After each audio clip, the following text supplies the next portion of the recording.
What's up, everybody? Welcome back to Project Freelance. It is another Monday morning. That means you are headed off to work or school or wherever it is you go on Monday mornings. Bring Project Freelance with you. I'm happy to have you guys here, and I apologize for my absence last week. Like I told you guys previously, I was headed to Alaska. There was limited to zero internet connection while we were up in Alaska. I was filming lifestyle content for Lisa Ann. I'm going to be doing an entire podcast recapping my Alaska trip, but this week on the podcast, I have Stacey, Randall, Brown here to talk to you about how to get referrals without asking for them. And I had someone reach out to me about Stacey, and they said, hey, she would be a great guest on your podcast. And I looked into her story and I was like, oh my God, I need help with referrals. So yes, absolutely, come on the podcast. So if you guys are looking for more information about how to get referrals, how to get more business from your existing clients, how to build a relationship, this is the episode you need to be listening to with Stacey. I appreciate you taking the time, Stacey. Before we get into the episode, I just want to give you guys a quick little annotation, a little note about some sponsorship things. So these episodes are mostly sponsored by you guys. So there are different ways to support the podcast, whether it be through Patreon, patreon.com/just_K. All the links are going to be down below to all of these things. If you need help with Adobe products, if you need discounts on Adobe products like Premiere, Lightroom, Photoshop, things like that, After Effects, there are discounts down below for you. If you want to start selling your stock photography, there are links down there for you. And if you're an adult and you just need help with adulting things like tracking your mileage or keeping track of your expenses, there are also links down there for you. So without further ado, I'm going to jump into this podcast with Stacey, Brown, Randall. Thank you guys for listening. Make sure you subscribe, like, and leave a rating on the podcast. Let's get into this episode. Stacey, tell the people about yourself. I'm Stacey Brown Randall. I'm the author of Generating Business Referrals Without Asking, and I also host a podcast called Roadmap to Grow Your Business. And effectively, I like to think of myself as a business growth accelerator, specifically working with small business owners and solopreneurs. And I like to help them accelerate their growth by generating referrals that they don't ask for and creating sticky client experiences so their clients want to come back to them. That's awesome. So let's talk about your background and let's talk about how you got started with creating not only your podcast, but also your other business. And I read a little bit about, your background, but for my audience, tell them how you got started. You created a business because of a client and then that client fell through. So tell me a little bit about that. Yeah, it's interesting. We are absolutely having this conversation because I had a business failure. So I started a business, now over 10 years ago now. It would go on to make it almost 4 years, maybe just over 4 years, trying to make it to that 5-year mark, and it would bite the dust. And it was the lessons that I learned during that business failure. And that business at the time was an HR consulting firm. So I have a portfolio background of skill sets for the work that I've done and the businesses that I've worked for. So when that business failed, that HR consulting firm, when it failed, I had to go get a job, which, and for your audience, I'm sure, once you taste freedom from a company, the thought of having to go back is pretty much the worst thing in the world. But I had to do it. I had to go back to corporate America. I had to go back and get a job. I always say I had to go back to working for the man. And I would last there about 18 months. During that time, I would be certified as a productivity and business coach. I would start doing productivity coaching actually at the company where I was, and I realized I'm really good at this. This could be my exit strategy. This could be my plan B. This could be company number 2 for me. So I left about 2013. I left that business, the company where I was working. I started my own coaching practice, specifically coaching from a productivity and business perspective for small business owners and solopreneurs. And I really took the lessons that I learned from my first business failure and was like, okay, we have got to make business number 2 more successful. I cannot put my family through another business failure. And so it was me really out of sheer necessity trying to figure out how to grow this business. But if you're like the type of person who gets into business because you're really good at something, like you're an amazing photographer, right? Or you're an amazing graphic designer, and then you decide to start a business, there's this whole business ownership piece that you have to also get good at. And there's parts of it that are way more fun for most people, like business strategy, than there are like, the sales component. But you have to get good at all the pieces. But if you go into business because you're amazing at a skill, it's not typically then that you're going into business because you also want to be an amazing salesperson. And if you don't know how to sell, though, it's really hard to have clients, which means it's kind of hard to have revenue, which means it's hard to pay your bills and pay yourself and pay your taxes and all that good stuff. So when I started my second business, I was like, I have to figure out this business development piece. I'm actually pretty good at sales. Don't want to be great at them. I want a mechanism that will bring clients to me that will work for me. I'm not afraid of doing some work, but I want it to be easier. And so like most people, I stumbled upon referrals because referrals are the best type of prospect to receive. A referred prospect is so much easier to close, already trust you because someone said to trust you, and they want to work with you. More than likely, they just need to make sure that you're the right fit for them. So they're just easier to close, less price sensitive, and already see value in you. They're the best type of prospect to roll up on your doorstep. And I was like, great, give me more of that. How do I get that? How do I get those referrals? And what I learned is, like most people out there, you start paying attention to the sales training on referrals and the books you can read and the articles and the podcasts you can listen to. And it's all about asking.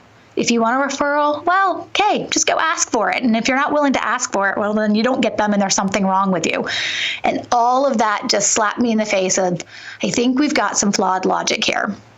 And so as I started digging into how referrals happen, the human dynamic behind them, the psychology behind them, the triggering of them, like how and why they happen, why they actually work, what I realized is actually there is a different way you can do it. And my methodology that would then support that productivity and business coaching practice and help it grow would be referrals without asking. And it was at that point, as I started doing, as my business started exploding in its growth and everything became easier for me. I mean, I have 3 kids all in elementary school right now. So for me, I don't want to spend a bunch of time networking and trying to go have coffees and dinners and drinks with people and attend the next rubber chicken dinner that I'm supposed to go to at the next networking event. Like, I wanted it better and easier. And for me, it was referrals, but it was referrals without asking. And as my business started to explode, my solopreneurs and small business clients started saying, what are you doing? So I started teaching them. And then I totally shifted my business to what I do now, which is, effectively helping business owners figure out there's a model, there's a system, there's a process to follow if you want to generate referrals without asking. Wow. As somebody who, started getting referrals from clients a couple years ago, and somebody who, kind of struggled with that a little bit, creating a local network, a local community of referrals. Can you talk a little bit about how you get started doing that? How you, you say like, you don't need to ask for it, but you do need to ask for it, So what is the psychology behind asking without asking? You know what I'm saying? Right. Okay. So I do want you to believe that you can get referrals without asking. So it's not like don't ask, but kind of do ask. No, don't ask at all. But what you have to understand is where a referral comes from. So if you think about the advice about asking for referrals, the ask for the referral or the paying of the commission for the referral or making the referral or trying to get referrals by promotional or gimmicky ways, like putting in your email signature, the best compliment you can give me is a referral, right? All of those things are what I call old school referral tactics. The asking, the paying, the gimmicky, the promotional, right? They're trying to trigger you to giving a referral. It's the asking, right? Like, hey, who do you know that I should be working with? What they're hoping is that triggers an action in you. So the ask is the trigger for you to take an action. So that is definitely one way to do it, right? You can be gimmicky and promotional, and you can ask and you can pay, and those can be your manufactured or artificially created triggers. The other way to do it is to focus on the fact that where referrals actually come from are from relationships. And the relationship is important because obviously the referral source has to trust you that you are the best person to do this job. You are the best person to solve this potential client's problem. You are the right person for that. But what we have to remember is the most important part of that relationship is, yes, your relationship with them, theirs with you because they have to trust you, but it's them knowing the person who has a problem and then trusting you enough to send that person to you. So referrals will always work from a trigger perspective. But I tell people, look at it from the trigger perspective as somebody else has a problem and you want your referral source to recommend you. So the trigger is ultimately the problem the prospect has. But because you have such a strong relationship where you take care of your referral sources, that of course you're the only person they would think to send your way. Now, what that means though is one or two referral sources probably isn't going to make a very successful flow of new clients into your business. Most people need a dozen or a couple dozen to really have the flow of new clients into their business. And the more clients you need on a year-end basis, obviously, potentially either the more active you need your referral sources to be, sending you multiple referrals in a year, or the more referral sources you'll need. So I do want you to know that you can do this without asking. You can do this with focusing on the relationship. So when you think about the other part of your question, it's, okay, so how do I do this, right? What does it look like for this to happen? How do I get started with starting to generate referrals? If you were to think back to when all the referrals that you received happened, my guess is that there was a trigger, two types of triggers that happened. One, right, you had just seen the person, you had just done something for the person, you just taken care of the person, right? You were top of mind in some way. And then they knew somebody who had a problem, and so the connection and referral to you happened. What my process and system does is it puts that ability for you to take care of your referral sources into a system, so you don't go 9 months without taking care of them and letting them know that you appreciate the fact that they send you referrals. Because a referral isn't about you. It's about the referral source helping somebody else. It's just nice to be rewarded for that help, which is you taking care of your referral source. So it does come down to, who do you have relationships with that do come across your ideal client? Or because they're a client, right, they may talk about what you do, and they may know other people who need what you do, and how you build a relationship with them, and how you use specific referral seeds, or like planting those referral seeds language within how you take care of those relationships, how you take care of those people. So it starts with knowing, okay, who are my people? Like, who are the people who are referring me business? And if the answer is none, who are the people who should be referring me business? And then what I teach is how you craft a plan to take care of them in a meaningful and memorable way, where they feel like it's not gimmicky and you're not manipulating them. You're just truly thankful for their support of your business. And then we use the right language that allows us to plant referral seeds, but it never, under any circumstances, includes asking.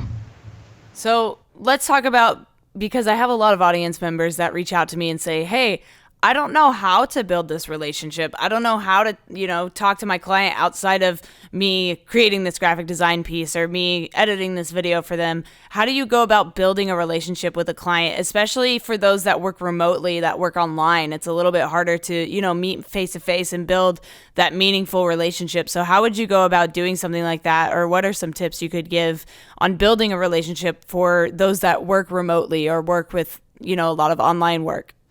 So that's an excellent question. And a lot of the people who go through my program, Growth by Referrals, their referral sources aren't local, right? I mean, even when I was a business and productivity coach and I was growing my practice in Charlotte, North Carolina, that's where I am, I was coaching people all across the United States. And now in my Growth by Referrals program, we have 6 different countries represented by students or members who are in the program. And obviously they're finding me not because someone's located in Charlotte that I've happened to maintain a relationship with. So, it's an excellent question. But it doesn't change what you're going to do. It maybe change the delivery method of it, but it doesn't really change ultimately what you're going to do. So when you know people that you want to be referring you, maybe it's a client that just loved working with you, and you also know they're well connected. So let me give my disclaimer here. Even though our clients can love us, they're not all built to refer. Even though people in our network are centers of influence, know what we do and think we do a great job, even though they've just never been a client, right? Even though there are people who love us, not everybody will end up referring you. Like, ultimately, we're all built to help other people. Just some people don't ever connect the dots to making that look like a referral to another business. So keep that in mind. We're not going for 100%. I typically tell folks, aim for the 30% of your clients and the 30% of your centers of influence that have the better potential to refer you. So first, it comes down to identifying who are those people, right? And it's really looking at, from that perspective of, who are the right people that should be referring you. And I actually have a two-parter podcast episode that kind of goes into this into some detail, but I think it's episode 6 and 7. It's really early on in my podcast. But when you're looking at, from that perspective of how we're going to turn somebody into a referral source, a couple of things you have to focus on. One, let's make sure we're identifying the right person. The second thing is it will come down to your ability to focus on them and make your conversations, whether they are over Zoom, right, or Skype, or they're face-to-face, right, or it's even a handwritten thank you note or just a card that you write or whatever it is, that you're making it about them and how you can help them, talking about their business, how you can be supportive, how you can be a resource, and not making it about you. And that is really hard for people to do. Fundamentally, we're all like, yeah, I'm going to make it about them. And then we automatically someplace in our head go, but at some point they need to ask about me, right? Like, isn't that how a give and take conversation goes? I'm like, not when we're trying to build referrals. I was like, now most humans are built. I mean, there are definitely some people who are dead inside and they're just takers, right? But the other side of that we're most interested in are just doing it about them. When someone walks away from a conversation where you have asked questions about their business or their goals or what they're trying to accomplish, and you're trying to figure out how you can help them by recommending a book, or maybe even sending them that book, or sending them an article, or connecting them with someone, or like when you're trying to figure out how you can help them, and then you're keeping them, right? So you're keeping them in your mind so that when something else comes along, you're like trying to help them. That is how you build a relationship. You cannot shortcut this process. I have a masterclass where I teach people how to increase the number of referral sources they have. Like, how do you get more when you don't have enough referral sources? And I always tell folks, like, this is a process. You don't just have one conversation with someone and boom, all of a sudden they're sending you referrals. But it does take knowing who's the right person, right? Who is the type of person who's more likely to be well connected, or more likely to talk about you, or to want to recommend you when somebody says, hey, I got a problem. The second thing is really making sure that when you're dealing with them or taking time to build a relationship with them, you're focused on them and not what your payout's going to be on the back end. Because that mentality of givers receive, it truly is true. The more you give, you will receive. Maybe not one-to-one and right back from the person you've been giving to, but it does come back to you. And because most of us operate in a social economy currency, right? We have that social currency economy where we actually want to help other people because we do know it will come back to us. And then the third piece is then you also have to make sure you're using the right language. Because if we want these people to definitely feel like, okay, right, I've identified the right person. Wow, now Kay is taking great care of me and just trying to help me, and that's really cool, right? And there's no like underlying reason why I don't feel like there's like some like, oh, they're trying to get something out of me or whatever. And on top of that, we're then using referral seed language. We're planting referral seed language. Then they start to think of us as, wow, this is someone who takes care of me. And without even knowing it, subconsciously, they start thinking about us from a referral perspective because that's the language that we're planting. And I have a quiz that I offer to people when they're trying to figure out like, how good are you at generating referrals? It's called a Referral Ninja Quiz. And when you take it, you're going to land at one of 3 levels of this quiz. And you're going to get, you're going to get a green belt, a blue belt, or a red belt. Now, I was never in karate, so my belts do not represent real colors in the real system. They're just the colors I like. And so a green belt's going to be a beginner, and most people want to ultimately get to the red belt, which is a master. And I always tell them that what keeps most people at the beginner level or the middle level, which is in training for those referral ninjas, what keeps them from being a referral ninja master is their ability to actually master the language piece. Because when you master the language piece, it doesn't feel like you're memorizing a script, and it doesn't feel like you're being awkward and uncomfortable. The language I tell you to plan is very conversational and very normal, because I know when it's conversational and normal, you'll use it. If it feels very like off-putting or formal, you won't use it. And so I always tell folks, like, yes, when we're trying to get referral sources, look at the people you want referring you. Make sure you've identified the right people who potentially come across people they can refer you to. That's who's in their network, right? Then start building a relationship with them where all you're doing is taking care of them, and then know how to use the right language to plant some referral seeds so they start subconsciously thinking about you from a referral perspective. And most people say, okay, is it really that simple? And I'm like, yes. I have an attorney that I worked with who like had one referral source, and from that one referral source would get 6 or 7 referrals a year. And that was never going to sustain her, particularly when that referral source retired. And this was back in 2014, and she started on my program. And now 5 years later, she is consistently receiving and hitting her number of referrals every year, but her number is always to hit 25 or more. And last year in 2018, she got 40 referrals. She can only take about 12 cases a year. So this allows her to be super picky. 2 years ago, she was actually able to bring on another attorney, making more money. It's all that good stuff that happens, right? And what she's also been able to do, though, is grow the number of referral sources she has. But she's not dealing with 50 referral sources who are giving her 40 referrals. She's a couple dozen, but she every year consistently takes care of them. But we started out identifying who those people were. And then for a year, she had to do this work as those referrals started to come in. And then now every year, right, 4 years after that first year, she's hitting her goal because she continues to nurture those relationships. And that's what people miss out on, is they look for the one-hit wonder. They look for the easy button. Referrals are not staples. There is no easy button. So you have to be willing to do some work. But I would so much rather develop a relationship with somebody than I would going to have to stand in a room with a bunch of strangers and do networking, or pick up the phone and cold call, or pick up the phone and, or send a cold email to somebody else. It's still work. Just for most people, it's more enjoyable work. I think a lot of it has to do with the psychology behind, and we talked a little bit about that, the psychology behind building that relationship and talking to somebody. Because, I mean, we've all tried to do the cold email, the cold call, and it oftentimes, more often than not, falls through or falls on deaf ears, because you're so focused on yourself and you're not focused on your client and that relationship. And I think that's something that a lot of people need to, take coaching like you're giving and offering, something that will help them learn that it's not all about them, that it really is about that client relationship and it's about what that client needs. And I wanted to ask you, how long did it take you to make this formula to get these referrals? Because I know this isn't something that just happened overnight. You had to work at this. Yeah, wouldn't that be awesome? I was like, oh, it just happened. It was fantastic. So it's okay. So this is really, I don't know how often I tell this part of the story, but I think it's really fascinating when people are like, oh, like when they kind of all the dots kind of connect together. So I knew when I started my coaching practice, because of that job I had to take in between business failure number 1 and starting business number 2. At that job I took, I watched how they trained people to, because it was a financial advising firm. And I was not a financial advisor, but I was the chief talent officer. And so I watched how they would take these financial advisors and train them to grow basically practices. I always felt like we were launching entrepreneurs in the financial advising, financial planning space. And so I paid attention to how they taught the referral part. First of all, they rarely taught it. And when they did, they taught a very structured, scripted kind of mentality of how you ask. And so it was then that I started paying attention to the psychology behind how referrals happen. And for the very few referrals I had received, even at that job, or definitely with my first company, which I got like 2 years after I shut down that first company, I started paying attention to, well, why did those happen?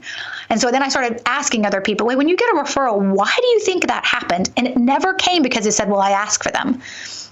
It came because they had a relationship with somebody. And that person knows that they can take care of other people. And that person also happens to come across people they can help. And I was like, bingo, that's how it's working. So I started to devise my system based on the relationship piece. And so when I started my second company, it was all about, I did 7 million cups of coffee. I'm pretty sure my first year in business with my second company, telling people, that I had left, and here's what I'm doing now, because I wanted them to be aware. But then also making sure that I was building a relationship with them and I was seeing how I could help them. And then that started to generate referrals. And then I realized, wait, I'm also using specific language. And I'll tell you what, I started teaching this in 2014. I used to teach it like one-on-one, like as part of like my coaching model. And then in 2015, we rolled out the online course. And so now there's a couple variations about how people are able to work with me.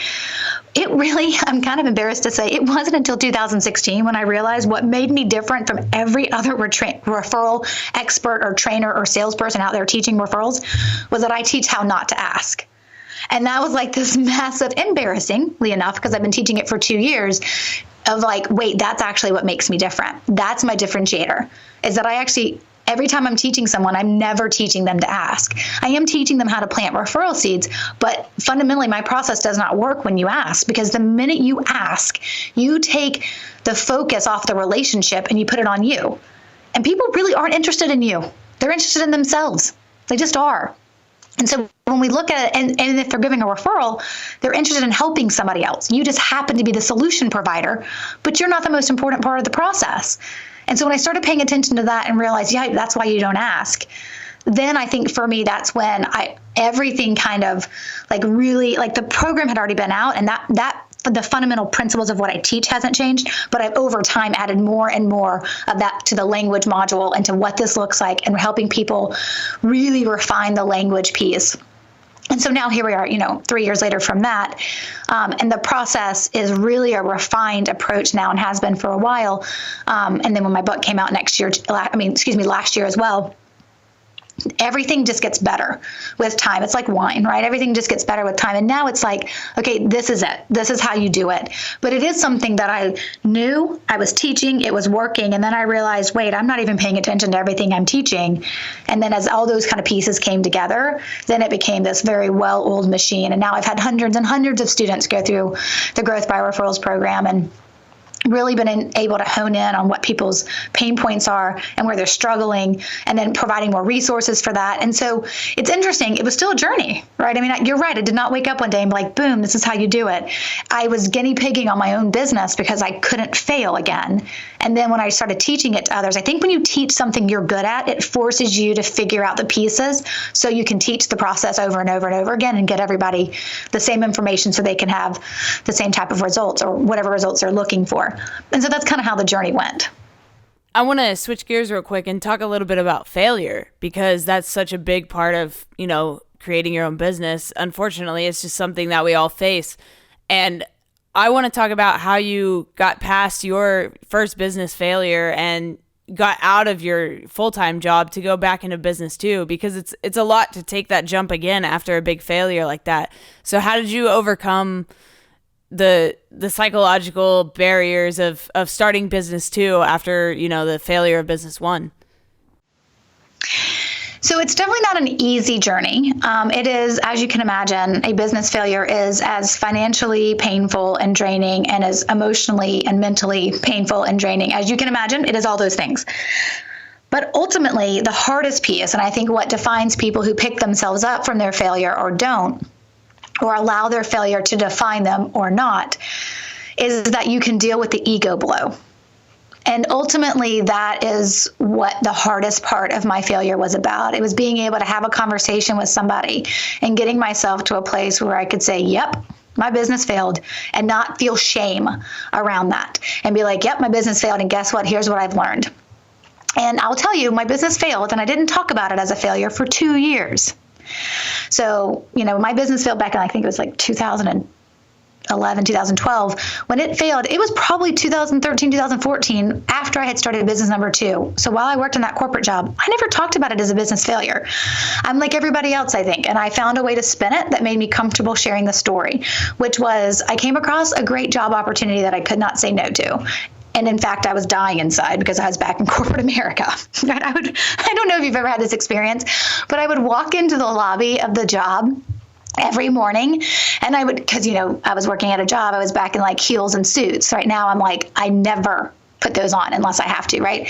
And so I was walking, and most mornings I would walk across the hall and I would hear my heels clicking on the marble floor, and I would think to myself, how did I get here this morning? Like, I'd be so out of it, I wouldn't even remember in my morning commute because I just was so unhappy. Now, I actually worked for a pretty good company. It just wasn't right for me. And so I kind of just nursed my wounds. I nursed my ego blow. I figured out a way to mask that piece so I didn't have to deal with it. I didn't have to get vulnerable about it. And I could just kind of get through that job that I had taken. But once I decided to leave that company, and again, I think I was only there for like 16, 18 months. I don't remember, but I wasn't there for that. I did not make it 2 years there before I did start my second business, but I was always looking. I was always looking for, if I could get out of here, where would I go? If I could get out of here, what would I do? And when someone approached me and said, you would make a great productivity coach, I was like, yes, I would. That would be great. Now, in all fairness, I had gone through a boot camp a number of years earlier than that while I was pregnant with my first child. And I had dragged my husband to this productivity boot camp, and I really did take to it. It really is something that I think I'm really good at, and helping other people and breaking it down and explaining it to other people so that they can become more productive. And so I was like, and when she said you should be a certified coach, I was like, oh, that's credibility. That could be my game plan to get out. Now, she was a very, very successful productivity coach in our town. And I said, and she was mainly teaching coaches how to do productivity so they had another tool in their toolbox. So there was like a lot of leadership and life coaches in the training and the certification because they wanted to know how to do productivity as one more tool in their toolbox. But I was coming at it as, I'm going to be a productivity coach. And I remember saying to her, and I said, I'm going to become your competition. And she gave me the most important, impactful pieces of advice ever. And she was like, Stacey, when you learn to operate from a mindset of abundance and not a mindset of scarcity, you won't worry about those kind of things. And everything will change. And so she knew I was coming in and I was going to be her competition. Truth is, she worked with high-end executives at like big banks and big corporations and sales teams, and I wanted nothing to do with that. And I ended up focusing on small business owners and solopreneurs, and she knew that before I did. So when I got certified, I realized I could leave. And it took a little bit of time for that to happen. And the company I came to, like a mutual, like, this isn't working, right? So I gave notice. We mutually split, and I literally just started pounding the pavement because that's what I knew how to do, pounding the pavement to bring on clients. But it would still be another year or so before I would stand in front of a group of other coaches that I was teaching them about referrals. And, all great presentations start with a story. And so I was telling them about why am I standing, just like I did with you and your audience, like, why am I standing here having this conversation with you? Why are we on this episode together having this conversation? Is because I have a business failure. And when I told that story, it was the first time I ever told it publicly. And it was as if everything was released for me. And it was like I no longer felt shackled to the shame, shackled to the embarrassment. I realized people resonated more with my struggles than they ever did with my success. And then it also just made me a better coach, because when I'm coaching a business owner, they're like, well, you know what failure looks like? And I'm like, yep, and I can see it in you and you're headed that way. And they're like, and that is valuable. So it changed everything. And then at the same time, that is when everything started to crystallize for me with my referral plan. And I realized so much of the failure was my catalyst for where I get to be today. And so, I always tell folks, I don't ever really want to go through another business failure, but I do thank God that it happened, because he had a plan and he kind of knew this is probably where I would land if I would actually just do what I was supposed to do and listen. And I'm really, really thankful for where I am, because I enjoy so much more of everything that I do, more so than I probably did as an HR consultant, definitely as I did as an employee in a company, and even as a business and productivity coach. Even though I love it and I know I'm good at it, when I get to show somebody how to grow their business in a way that will save them time and will make them more money in a way that they'll probably enjoy a lot more, and not because they just want to make money and save time, but because when they make more money, they get to have a better life. And when they save time, they get to spend more time with the people in their life that matter and have a life. Like, that's why we do what we do, right? Yes, we want to be good at our craft, and yes, we want to be good at what we do, but ultimately we want it to fit into this ultimate life we have for ourselves. And then when I get to help a business owner realize that can happen with referrals, and they can do it in a way that's authentic for them, which means don't you dare ask, like that light bulb that goes off in that transition that I get to see, and that transformation that I get to see, and when things become easier, like that makes everything I do worth it. And it makes that whole journey, including that really painful business failure, totally worth it. And a lot of people, we often tell people, if you want to do something, just do it. Just jump in, just start doing it, just quit your job and start doing it. And for you, like you said, you had a year before it really took off and really got anywhere and got you in front of other coaches. And so what was in that in-between time, the moment you gave notice and the moment you were standing in front of those other coaches? What is the in-between time of just do it and finally doing it? So I actually think hey, if you want to start a business, just do it and start a business is the worst advice you can give somebody. I think that I always tell folks, look, if you want to start a business, don't let anything stop you, but be smart about it. Right? Like, have some savings set aside. Like, I would have preferred that second go round, right? I would have preferred it the first go round, right? But I was kind of and I do find this happens to people. We're kind of thrust into these opportunities where it's like, we're either going to seize it or we're not. And I decided to seize it. Would have been a lot better if I had planned for it. And I had, that savings account built up from a business perspective that could have helped me get through my first 6 months. I also think, though, you don't have too much of a cushion, because when you have too much of a cushion, it almost takes a little bit of your hunger and your drive out that makes you want to actually go after it and get it. Because I think if you do go after it and really work hard in your first year, you learn so many things about how you want to do it different. And that sets you up for success in year 2, year 3, 10, 15, whatever it is.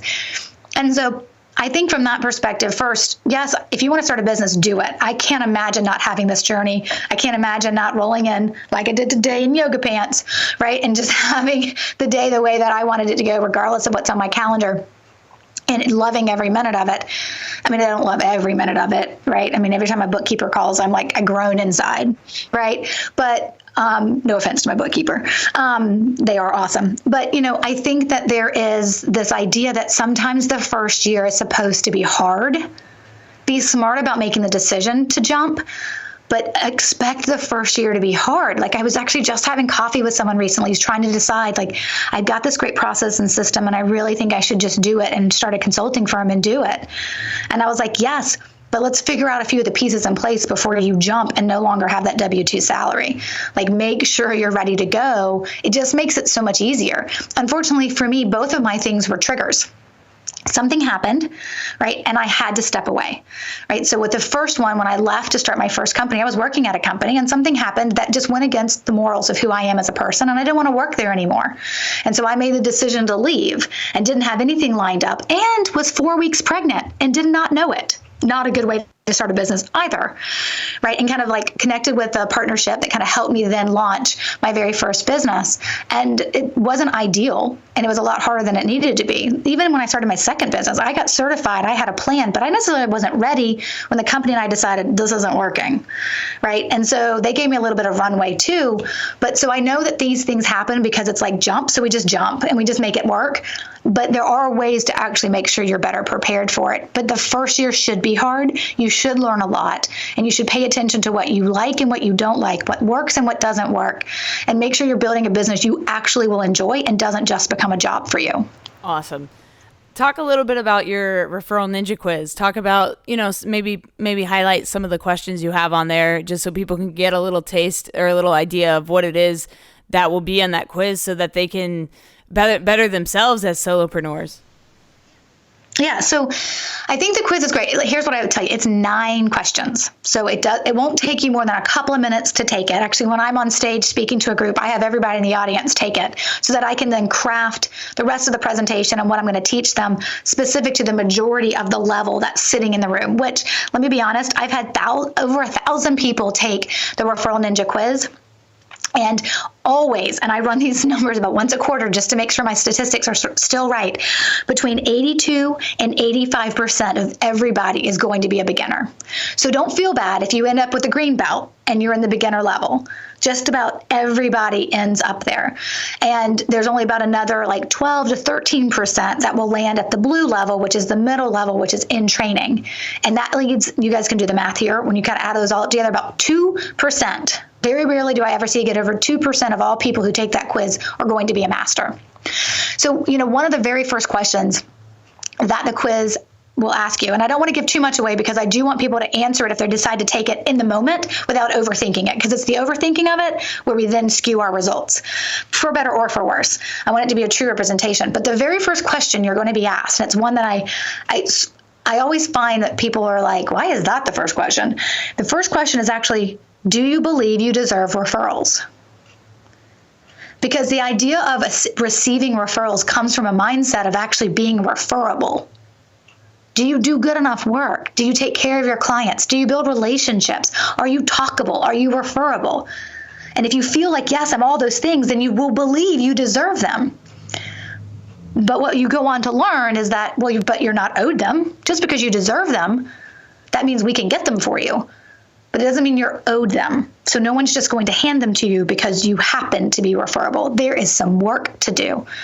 And so the rest of the quiz goes into asking questions about what your current referral reality looks like and what are you doing or not doing. And then, of course, every answer you give is weighted, and that's what's going to end up at the very end of the quiz with your score.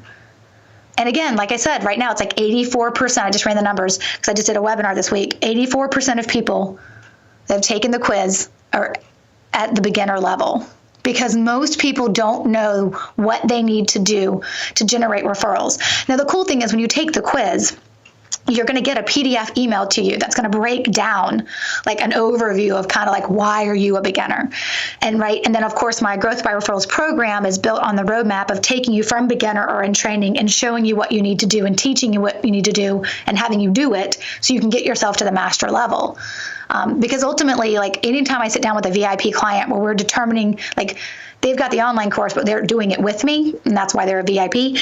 And so from that perspective, we set goals. That's the first thing we do in the program is great. So you're averaging 3 referrals a year. How did 12 a year sound? Great. Okay. Well, then let me show you what you need to do to go from 3 to 12 or to go from 15 to 30. And it's not always, we're not always trying to just double it, but it is this idea of like, you're just lacking knowledge. That's all this is. You're lacking the what to do and the how to do it. You know why you want referrals. Well, at least most of us do. You just need to know what to do and then how to do it, and then make sure you're doing it well. Talk about your Growth by Referrals program. How much does that cost? How do people get involved in it? And what kind of does it entail? Sure. So I always tell folks that I am happy to talk about pricing, but I don't know when your audience will be listening to this episode, so I'm not going to guarantee that this price. This will come out on Monday. Okay, so this is the pricing, but if you're listening to this 6 months later, no guarantees, I guess is what I would say. So right now, I always tell folks there are two main ways to work with me within the Growth by Referrals program. There's the independent study level, and the independent study level is the online course. It's the 6 modules, it's the templates, it's the workbooks, it's the sample plans, it's everything you need to identify your referral sources, to make sure you create that plan of how we're going to nurture them and take care of them and be top of mind with memorable and meaningful outreach, not just keeping in touch, but how we're going to connect with them and build that relationship. And there's a whole module based on language and how you plant referral seeds. And so when you are done with that independent study level of the Growth by Referrals program, it's going to take you about 4 hours to get through the videos. Each module has 1 video. Module 3 has 2. You'll have everything you need. If you do the work while you're going through it, you'll come out with everything you need to know who you're taking care of and how you're taking care of them and what you're saying when you're taking care of them. And then you get into a Facebook group with other of the students that are in the program, the paid students. And then you have access to that ongoing, like lifetime, both of those, with a one-time payment of $697. And so you get in the Facebook group, which is how you get access to me to ask questions. Now, for the person who says that's great, for the do-it-yourselfer, the person who's actually motivated to sit down and go through a program. But what if I'm not? What if I need more hand-holding, right? A little bit more time with Stacey to actually make sure I'm doing it and I get through it and I have it the way I want it. Well, then we have the VIP option. And the VIP option is where, yes, you're going to get the online program, everything you get with the independent study level, right? You're going to get into the Facebook group, but we're actually going to spend 4 hours together. And we're going to do it over Zoom because, again, most of the people who are in the program, we have 6 different countries represented. So none of the stuff is done, it's done live, but it's just never done face-to-face. So we're going to do it over Zoom 4 hours, and I'm going to take you through exactly what you would do if you were doing it in the video-based online course. And you're going to get my brain on it. So I'm going to help you maybe come up with something that may be a little bit more customized or a little bit more unique to who you are as a person. And I'm going to make sure that you have all the language that you need, and we're going to have it all crafted out. Now, granted, you can do both with either of these 2 options. It just depends on if you want me doing it with you. You want my brain on your referral generating plan, which is ultimately what you're building, that plan to take care of your referral sources, that outreach plan. Then you're going to get a 30-day check-in call with me to make sure you're good with everything and you've done your first touch point, right, that first outreach, because it's usually very specific. And then from there, you're going to have quarterly calls with me up to a full year and unlimited email access to me, personal time with me when you have questions, and you have quarterly calls so I can check in, hold you accountable, and we can do tracking on how's it going. It also allows me to help you tweak in the moment as well. So you'll get everything you need from both versions. It just depends on what level you want to be at. And so, of course, the independent study, like I said, is $697, and the VIP is $29.97, so $2,997. And that has a payment plan to it. There is not a payment plan for independent study, though that could be changing in the future. There's also another level in the middle. It's called the pro level, but I'm not going to talk about it because it's being retired. Most people go VIP or independent study, so we're actually retiring that pro level, and we'll probably use some of the pro level stuff as bonuses in the future. But so that's basically the 2 ways to access the Growth by Referrals program. Then both levels get you into the Facebook group where you're in there with the other students who have bought the program. And granted, we have people who've been in the program since 2016 that are still in the Facebook group asking questions. And we get together at the end of every year and we reset our plan for next year. So last year we got together in the end of November for 90 minutes and we workshopped on our plan for 2019. Because what I tried to build, and I want you to build, is a wash, rinse, repeat model. So that at the end of every year we get together and make sure you've got all of your plan set up for the next year, and we'll do it again. And then we'll do it again. Because when I talked about that attorney, Amanda, who was, receiving like every year she's getting more than 25 referrals, and last year she got 40, it's because she's redoing her plan every year and just tweaking and making sure she's holding herself accountable to accomplishing it. Because that's how you build true sustainability in your business, is knowing that, wow, she knows she can count on 25 to 30 referrals every year. And last year she got 40. I don't know if that's her new benchmark yet. We'll have to see how 2019 goes. But that breeds freedom in your business and some level of like, oh my God, I can breathe because I know what's going to happen as long as I'm following the plan. And of course, this only works because people work it. If you do nothing, I can guarantee you nothing will happen. But the whole idea there is that you get everything you need regardless of what option you're at, but you still got to do the work. I always tell people when they come into my program, I am responsible to you. I am not responsible for you. I can't make you do the work, and I can't do the work for you. But if something doesn't work, I'm responsible for that. And if something isn't going the way we want, I'm responsible for helping you figure out why. Cool, man. What do you know, like the average age of the people you're coaching? Just out of curiosity, because a lot of people that listen to my podcast are, teenagers or young adults that are trying to get the first steps into, solopreneurship or whatever it is, photography, graphic design, video work. So I was just curious if you knew like the average age of your clientele. That's a really great question. I don't ask that question when people are signing up. I pretty much know where they're located, and I don't always know what type of business they're in. It depends on how active they are in the Facebook group. But I would say the majority of the people it's very, very much split, almost 50-50 male, female. So it does not skew to one gender over another. And I think that's because I teach a very straightforward approach. So it works for, just about anybody in that regard. But I would say probably the majority of the students, I call them students or members in the program, they're probably 30 plus, to be honest. But I don't actually know that for a fact because I've never... And you know what? As I get older, I just pretend everyone's my age because it makes me feel younger. So I don't actually know if they're all that age. So I probably shouldn't speak to that question. But I think about the people who are really active. Like I know those people are in their 30s and their 40s, and definitely got people in their 50s. But that's not to say I don't have people in their 20s. I doubt I have anybody in their teens. Sure. But would you say that the earlier you start doing this, the better off you're going to be? Oh my gosh. The funny thing is about most people who come into my program, I hear where were you 15 years ago when I was starting? I mean, I hear that like, oh my God, you would have made my life so much easier. Where were you? I was like, well, 15 years ago, I hadn't figured this out for myself. So yes, so definitely the people who come in and try to start out from this mentality. And I do tell folks, if you don't really have a business, don't start with this Growth by Referrals program. And if you're in your first year and you don't have any referral sources, don't start with the Growth by Referrals program. Back up a step and take my $200 masterclass on increasing your referral sources. It's going to teach you the process to actually turn people into referral sources. Then when you have some referral sources and you're getting referrals, then step into the Growth by Referrals program. But I would very much prefer someone who doesn't have any referrals and doesn't really have a business quite yet, and they just have the first few clients. I would really prefer they start out with that masterclass and take that masterclass and learn that process. And I think it's like, I don't know, $197, $297, I can't really remember. But start with that masterclass, build into it, and then when you're ready, step into the Growth by Referrals program. Cool. And where can people find that masterclass, that pro masterclass you were talking about? Yes. So the best way to go is just to go to my website, which is staceybrownrandall.com/work-with-me. And Stacey has an E. So staceybrownrandall.com/work-with-me. And on that page, you're going to see the VIP, then the online programs for Growth by Referrals and sticky client experiences. And then if you go below that, you'll see the header. It says masterclass. And you're looking for there's a couple, but you're looking for the masterclass that says increase your referral sources masterclass. And it has the price right there. So you just click on it and it'll immediately take you to the checkout page where you will see everything you get and what it looks like, and the refund policy, because it's different depending on which class or which program you're in.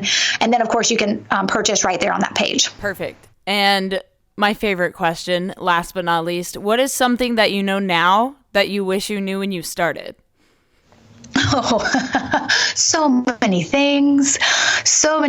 But, the number one thing I wish I had known then that I am rooted in today is knowing who my referral sources are. When I realized how important it was to identify who was referring me business or who should be referring me business, and then all I had to do was focus on taking care of them and everything would change, that was a game changer for me. Realizing that those relationships with that small subset was so much more important than any branding or marketing or networking that I could do to have a whole bunch of people know who I was. I could just hone in on that group of people and add more people to it if I needed to. That would have saved me so much time in the long run. But I'm definitely glad I know it now. And obviously, it's a fundamental piece of what I teach. So relationships are everything. Relationships are everything. They are. All right. And any final advice? And please plug your social media if you have any. And definitely talk about your podcast a little bit. Yeah, sure. So my home base is staceybrownrandall.com. That's where you can always find anything you need. You can find it there, and you can find the quiz there. You can find a link to purchase my book, or even just download for free the first chapter. The book is Generating Business Referrals Without Asking. It's available wherever books are sold. The podcast is Roadmap to Grow Your Business. You can find information on staceybrownrandall.com on the podcast as well. And then, of course, what I always tell folks, I'm on most of the social media platforms: Facebook, LinkedIn, Twitter, and Instagram are the four where you will typically find me. I'm better at some than others, I'll be honest.